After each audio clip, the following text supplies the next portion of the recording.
Trying to figure out what to do in Miami can be overwhelming. You end up Googling things like things to do in Miami and filtering through the thousands of search results only to just be overwhelmed and not really want to search at all. In this video, I'll save you some time and hopefully a little bit of frustration so you know what to do in Miami in 3 days based off my research and my personal trip to Miami coming right up.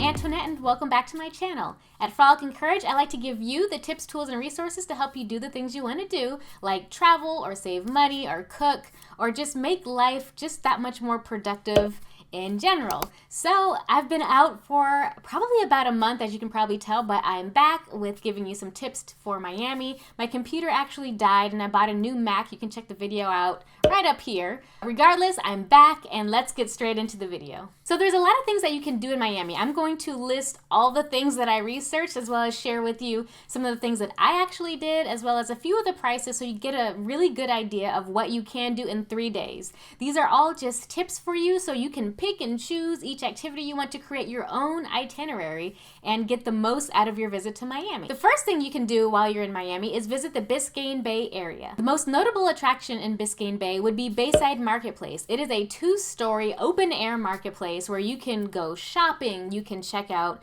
custom vendor stalls, you can get some great things to eat, you can go on a boat on the bay. There's so much to do in Biscayne Bay. You can listen to live music, you can even go Latin dancing or any kind of dancing there. It's really an open air marketplace where there's a bunch of people just congregating to have a really good and a really fun time. You can also cruise the actual Biscayne Bay, either on a speedboat, a party boat, like a booze cruise if you so choose. Oh, I did not mean to do that. I'm sorry. But it happened. I went on a millionaire row cruise, which is about $30 or so, and it takes you all along the bay. And if you didn't know, there is a little teeny island in the center of this bay where there's a lot of kind of rich and famous people's houses as well as popular filming locations. And we went on a guided tour on a boat. There were snacks, there were drinks that we could purchase, and we had a tour guide explaining what we were looking at, whose house was it, or what movie, and when it happened. It was really, really cool, and we got to take pictures and photos. It was a really nice time on the bay, and it was nice and cool because, as you know, Miami is hot. So it was nice to be on a boat, and we can either go out to the end of the boat and cool off, or we could stay on the inside of the boat, you know, whether we wanted to be in the sun or on the inside, it was up to us, but it was a really nice time. Another thing you can do in Miami is visit the little areas, and so I call them little areas because there are a few. There is Little Haiti and Little Havana. In Little Haiti, there's a lot of rich culture, art, and food from the residents of Haiti who have migrated to Miami or in south of Florida. You can learn a lot, you can taste the great food, you can get a quick dip into the culture and customs by visiting that area. There's also Little Havana, which is a really huge destination where the same thing happened. You've got people from Cuba who came over to Miami for various reasons, and they set up shop in Miami, and it's a rich cultural hub, and I'm hoping they hang on to that culture and not let it go or be run out, but that's a whole different topic. But Little Havana has a lot to offer if you're going to visit Miami, and especially if you have 3 days. Make it a point to visit either Little Haiti or Little Havana. In Little Havana specifically, that's where I went, you can see a lot of excellent street art and murals. You can have some fine Cuban food. You can get ropa vieja. You can get any type of cocktail you want. You can get some empanadas. You can eat really good food, really good quality food, as well as take in the art and the architecture and just the vibe, the music. It's such a cool place to be. You can watch some of the old cats play dominoes in Domino Park. You have to have a special pass and be an elderly person to play dominoes, but they let anyone welcome to go and join in and watch the fun. Just don't get in the way because some of the games can be a little bit serious. But you can go to Domino Park and watch a cool game of dominoes, and you can eat all the food. Yes, I said it. You can eat all the food. I love food. Frolic and Courage is a channel where we talk about travel and food a lot. So yes, you can go on a Little Havana food tour, which is what I did, and eat it all. The Little Havana food tour costs about $58.99, around $60, but you can get a very quick and probably about 3-hour intro into the history and the culture of Little Havana by a woke guide, mind you. and you can taste a bunch of different food items, from food and drink and pastries, and you stop by a cigar shop, take in the history of the culture and check out the different monuments there. It was a really fantastic experience, and I would say that was one of the highlights of my trip to Miami.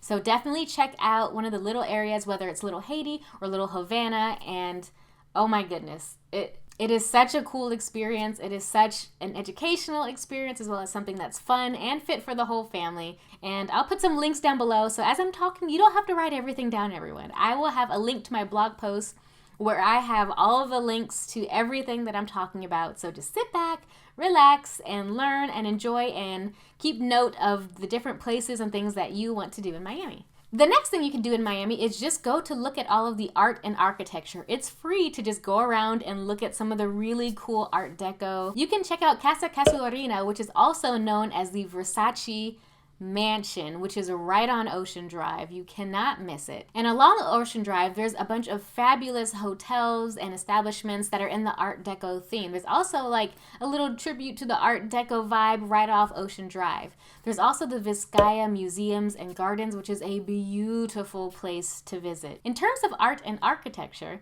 there's also Wynwood Walls. We visited Wynwood Walls. It's completely free to go, but they have graffiti artists from all over the world producing the most beautiful, Instagram-worthy, art aficionado-worthy murals in the city. It is so gorgeous and so well kept. And what I didn't know was it's not just outside murals, but there's also a bunch of little teeny art museums, maybe about 3 or 4 little art museums right there inside of Wynwood Wall. So definitely take a couple of dollars to park, or when you go there, use one of the parking apps so you can pay quickly for parking. I suggest going right as it opens, because when we went, we got to take pictures in front of the murals. There were hardly any lines, but by the time we left, maybe like 45 minutes to an hour later, that place got packed with a bunch of people. So make sure you go early if you want to check out Wynwood Walls. And finally, there's the Miami Design District, where there's a lot of fashion, a lot of creativity, a lot of art. So definitely check out the Miami Design District, as well as Wynwood Walls, Biscayne, Museums and Gardens. There's a lot of art and architecture in Miami. Be sure to just drive around and really check it out. It's cool, it's vibrant, it's active, it's alive, and you just want to take pictures of everything. And as everyone pretty much knows in Miami, the nightlife is fire. As I mentioned in my South Beach preparation video, there are some things you need to know before you go to Miami, so definitely check that video out. I'll have it in the link in the description and at the end of this video. But one of the things I specifically mentioned was about going out in Miami and the type of dress that is expected of one if they're going to enter the nightlife scene. There are a ton of nightlife clubs and bars and hangouts, so if you are ready to party, bring some money, because partying in Miami is not necessarily cheap. There are some free places that you can probably get into, but of course the cost of drinks are high, and you might end up spending 40, 50, 60 bucks to get into a club. But there's a ton of different clubs in Miami. I'll read some of them off. There's Live and Basement, Story, Treehouse. There's actually a club called Do Not Sit on the Furniture, okay? That's the name of a club. There's 11 Even, there's Floyd. There's so many different places that you can check out if you want to have a great time in Miami at night, or if you just want to just walk the strip at night and see all the really cool luxury cars. You can totally do that. It's free to walk the strip. You don't have to pay all this money. And some of the places on Ocean Drive actually have kind of like this open air type of vibe going on, so you can still kind of be part of the party without actually going on the inside. Another thing that you can do in 3 days in Miami is check out the beach. Of course, everybody knows Miami's famous beaches, Miami Beach, specifically South Beach. I talked about the differences between the two and the similarities in my video about how to get around Miami on a budget and how to get around South Beach on a budget. But the beaches are really nice, they're really clean, they're very strict about the types of containers you bring to the beach, which of course no glass, don't trash the beach. There are lifeguards on station every now and again, but the water is extremely warm, and of course Miami's hot and humid, so lather up with your sunblock. So what can you do besides just straight chill on the beach, which is a totally viable option, and that's what I did. And the beaches are free, okay? The beaches are completely free. Some hotels have private beach access, but for the most part, you can just walk onto a public access section of the beach and be just all right. But you can go parasailing, a flyboard. You can go on a speedboat or a jet boat. You can actually go deep sea fishing for some great fish like sailfish, swordfish, sharks, marlins, and barracuda. If you're a big fisher, you definitely want to get out and catch some of those big fish out there. And then there's also your typical water activities like tubing, or you could just rent out a paddleboard and just go paddleboarding if you so choose. There's a lot of beach activities, and you have to check out the beach if you're in Miami. Okay, fine. You don't have to check out the beach, but I strongly encourage you to check out the beach in Miami because the water is warm, it's so chill, it's so fun. Bring your best swimsuit A game and just have a relaxing and good time. And again, beaches are free. In addition to the beaches, you'll find a lot of other outdoor and wildlife type of activities in Miami. You can go to the aquarium, the Seaquarium. You can take a trip to the Everglades and go looking for gators. You can go on a big airboat, you know those boats with the large fans in the back, and you can go check out all the different wildlife in some of the swamps of Miami. There's even a swamp tour. And aside from the Everglades, there's Loomis Park. You know that famous park where you see people like working out, you know, just pumping their iron. This is how you pump iron. Some pump iron.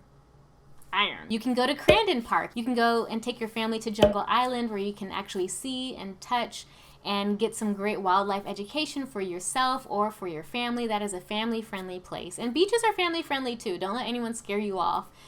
There might be a little bit of scantily clad members on the beach, but everyone minds their own business. And if you mind your business, they'll mind theirs. You can go on an Everglades trip for about $70 or go to Jungle Island anywhere between like $30 and $40. Or you can go to Loomis Park for free. It's really up to you, depending on how much you want to see, how much you want to spend. Next up, we have all of the professional sports. So if you're not a wildlife person, there's a ton of professional sports in Miami. For NBA, we have the Miami Heat basketball team. For the NFL, you've got the Miami Dolphins. For NHL hockey, you've got the Florida Panthers. For Major League Baseball, the MLB, you have the Miami Marlins. For Major League Soccer, you have the Inter Miami CF team, which is the team that is owned, as of the recording of this video, by none other than David Beckham. There are a ton of other professional teams as well as college teams out there too. You have the University of Miami Hurricanes as well as the FIU Panthers, as well as a couple other college level sports teams. We also have what I like to call combo activities. This is when you can get a couple of activities all knocked out in one. You can go on a Miami combo tour where you get to sightsee the city, you get to cruise Biscayne Bay, and you get to go to the Everglades on an airboat ride. It's about $60 to $70, but it's a great way in one day to see a lot of what Miami has to offer, thereby leaving your other 2 days in Miami to either go to the beach or check out some of the other areas like the art of Wynwood Walls or Little Havana. So that would be a really cool way to get a lot of stuff knocked out in one. There's also some big bus tours if you'd like. And you can also take a day trip to Key West. Miami is not that far from Key West. So you can go on a group tour on a bus where they take you directly to Key West. You can spend free time in Key West, or you can choose to go to Key West and add on additional activities like snorkeling, a glass bottom boat tour, a trolley tour, parasailing, any number of outdoor or water sport activities while you're in Key West. You can also choose to go on a custom tour of Miami where you have curated experience from Key to MIA. You can either go with your girls or your boys or in a group or with your family. You can choose things like a Miami scavenger hunt or take a special private lesson with a mixologist. You can also go on like a Miami crimes tour which Miami is famous for certain crimes. You can go check out places like the Versace Mansion and go on a really cool, fun, curated Miami tour experience. I'll put, again, all those links down below. So Miami has a ton of things that you can do in 3 days. Do not be intimidated. You can pick and choose what you want to have the best time of your life. And like I mentioned earlier in this video, there is some things you need to know before you go to Miami, before you go to South Beach. Check out that video. It's going to be linked at the end of this one as well as in the description box down below. So my question to you all would be, which of these activities stood out the most to you? Which one sounds like the most fun or the most intriguing or interesting? I always thought that the Everglades Wildlife Tour was the most interesting, but the foodie in me said, Little Havana was the most interesting, which is the activity that I actually chose to go on. So which one seems the most intriguing to you? Just leave them all in the comments down below, or if you have more activities to add to this list, please put your links, put any type of information you have about those activities listed down below, and help everyone out who's looking to go to Miami. So this can be like a one-stop shop for some things to do without having to scour the internet for like 11 years. And while you're at it, you can check out my blog link, which is going to be linked in the description box down below. If you want to recap and research some of these activities a little bit further on your own, I'm going to continue this Miami series. Now that I have my computer, now that I'm all set up, you get to actually see me do all the activities that I mentioned that I did earlier before in my Miami vlogs. You'll get a first-hand look at Miami. You'll also get to see some of my hon's birthday, how we spent his birthday in the great city of Miami. And if you found this video helpful, go ahead and give it a thumbs up, and don't forget to click subscribe to my channel, and I'll catch y'all in the next video. Bye!